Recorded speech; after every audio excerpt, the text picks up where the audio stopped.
Pode-se concluir, portanto, pelo fato da Igreja não ter tomado medidas positivas e imediatas para tirar o pecado da transgressão da lei, como falsamente alega que tomou, o desagrado de Deus ficou sobre toda a Igreja, e a Igreja, como um corpo, se tornou então responsável por tamanha transgressão da lei de Deus, como afirma a inspiração. Se, porém, os pecados do povo são passados por alto, por aqueles que se acham em posições de responsabilidade, o desagrado de Deus estará sobre eles, e seu povo, como um corpo, será responsável por esses pecados. As medidas adotadas pela liderança adventista para com todos os que transgrediram ou para com todos os que apoiaram a transgressão da lei de Deus podem ser melhor compreendidas nas palavras de Dênios, que afirmou: nenhuma dessas pessoas foi excluída de nossas igrejas. Esse tratamento não foi igualitário para com os mais de 4.000 adventistas expulsos e perseguidos pela própria igreja e liderança adventista por se declararem contra a nova posição adotada pela organização. Agora vamos a um fato curioso. Um periódico de São Francisco, Califórnia, do dia 23 de maio de 1922, trouxe a seguinte notícia, também encontrada neste livro A Mão de Deus ao Leme, publicado pela Igreja Adventista, na página 286, onde lemos: depois de uma controvérsia que sacudiu os fundamentos da Associação Mundial dos Adventistas do Sétimo Dia e ameaçou fragmentar o movimento, um compromisso foi ontem efetivado entre os dois principais líderes, resultando na unânime aceitação da sugestão da Comissão de Nomeações, que indicou o nome de William A. Spicer como presidente e a destituição de Arthur G. Daniels da presidência, para assumir o cargo de secretário, posto ocupado por Spicer durante 22 anos. O autor deste livro tenta minimizar as estratégias políticas para depor o presidente Arthur Daniels com a tentativa da seguinte explicação: a nota do periódico era evidentemente incorreta.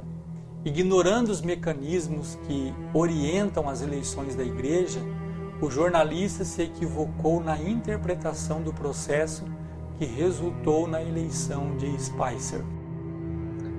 Bem, 2 pontos precisamos avaliar diante dessa questão.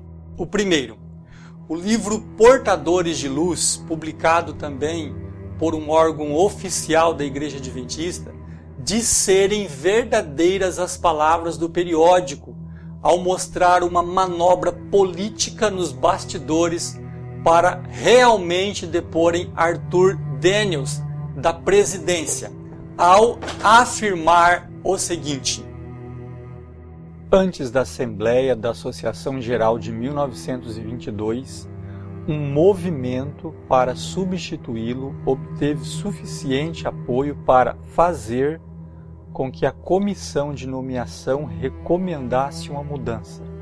A escolha foi W. A. Spicer, secretário da Associação Geral.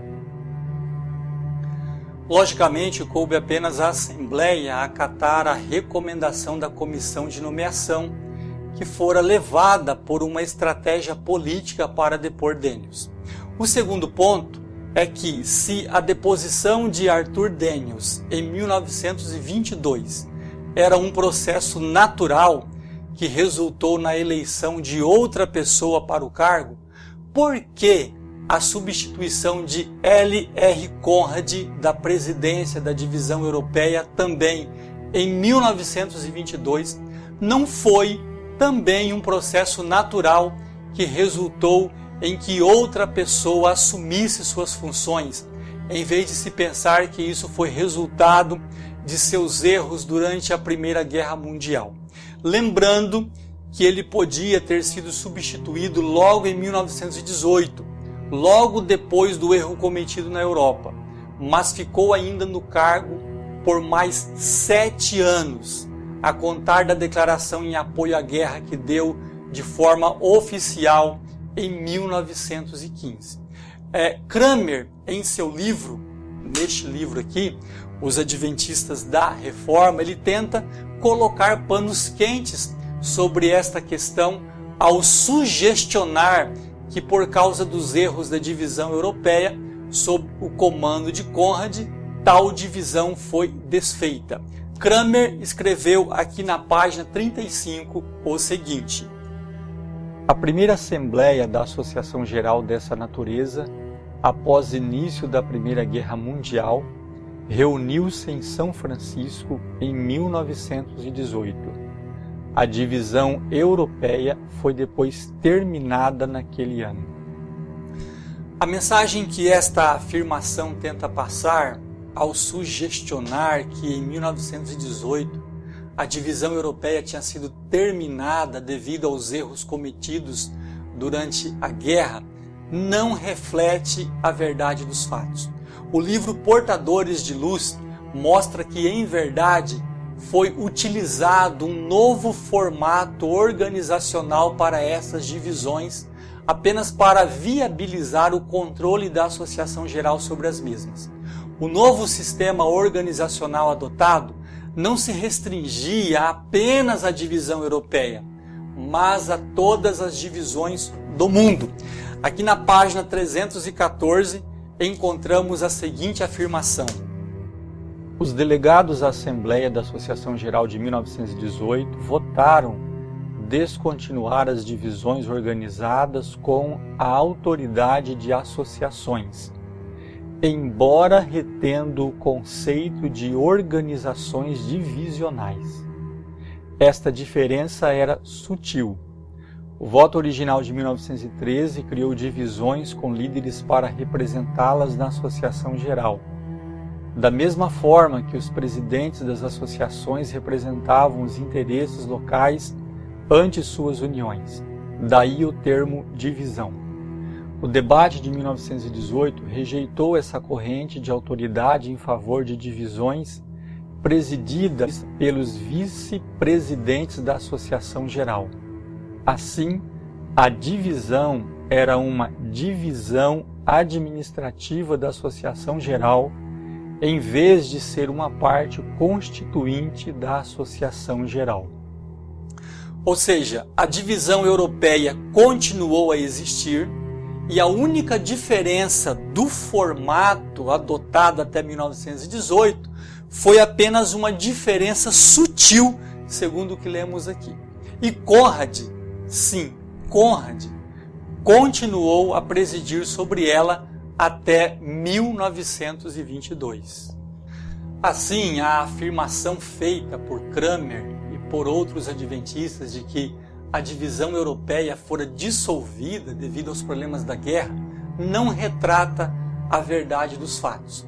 A única mudança que ocorreu não foi exclusivamente por causa da divisão europeia, como já mencionamos aqui, mas devido a um fator organizacional apenas. E esta mudança afetou todas as divisões adventistas do mundo e não somente a divisão europeia, como você pode acompanhar comigo na leitura.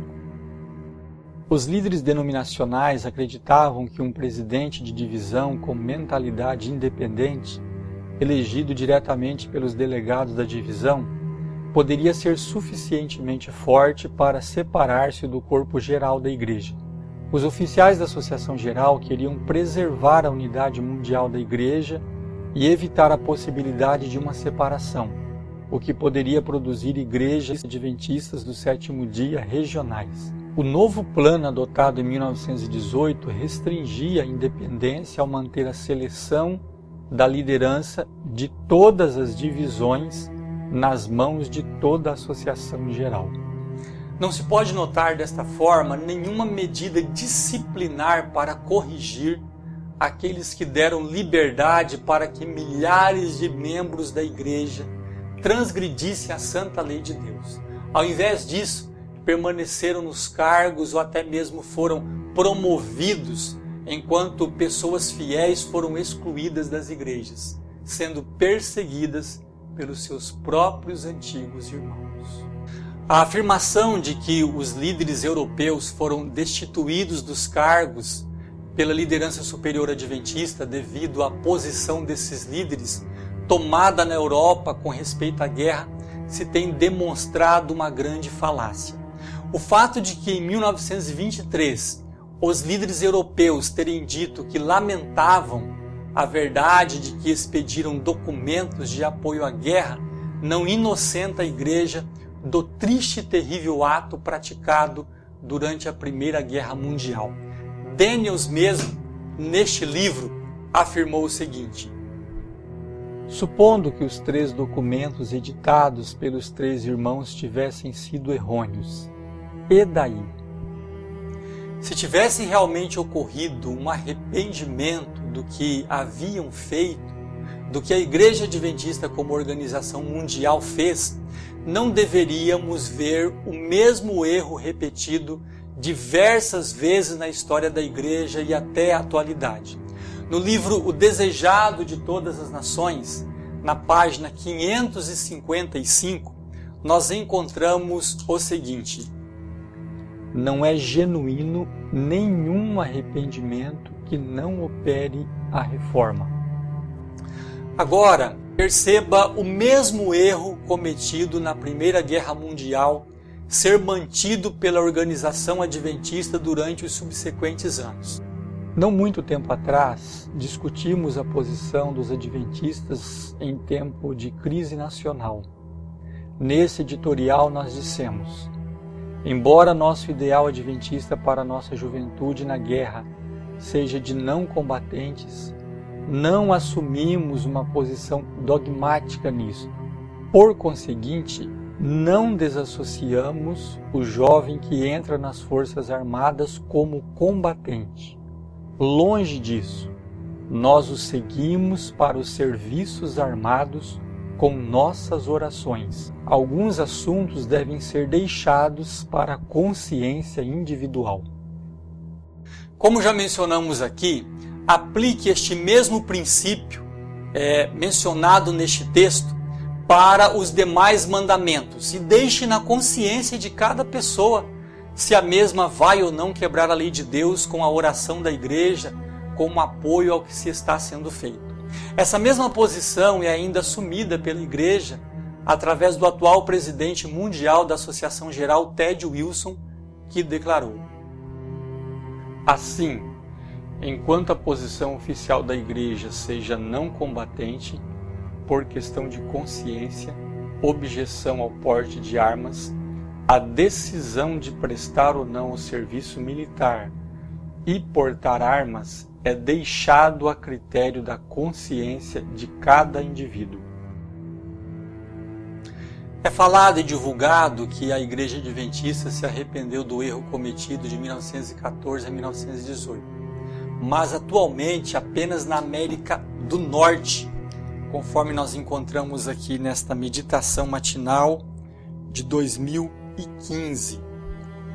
Desde 2007, o Exército dos Estados Unidos contava com cerca de 7.500 adventistas voluntários, quase todos, com exceção dos capelães, servindo como combatentes.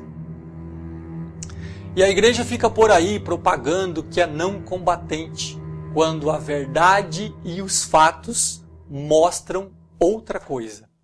Quando mostramos que na Guerra de Secessão Americana os voluntários eram excluídos da igreja, alguns dizem: está certo, porque se voluntariaram. Então por que milhares de adventistas permanecem ainda como membros se são atualmente voluntários no exército como combatentes?